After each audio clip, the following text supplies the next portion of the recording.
kompleto.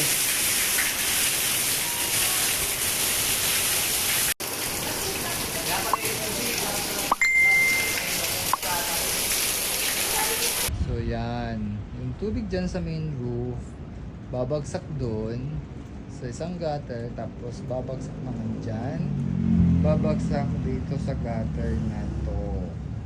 Pati yung tubig dyan, babagsak din dito, papunta dyan sa gutter. Ang problema, ang gutter natin ay nag-iisa lang dito sa lower roof, tapos nag-iisang downspout lang din. Tapos maliit pa. So suggestion ko, magbutas na lang dito, butasan yung concrete papunta rito sa labas. Diyan na maglagay ng tubo papunta dun. Ang tawag dyan ay emergency overflow downspout.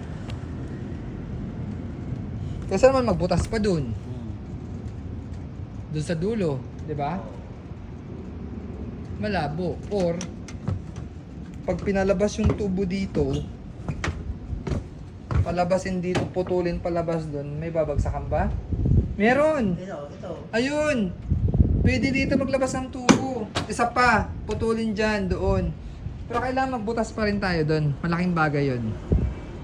Kasi babagsak din yung tubig dito, dyan babagsak. Yung main roof, tubig, papunta doon, dito rin babagsak.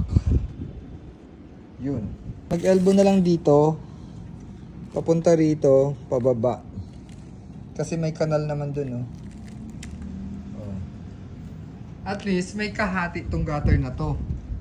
Hindi lahat babagsak lang dyan. Tapos doon, magbutas na lang tayo. Trench canal. Eh, hindi pa ganun kalakas ang ulan, ha? Kung araw-araw yan, maghapon.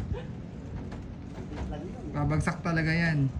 Bakit pala in-insider, no? And in-inside. Kung ako in-outside na lang to, no?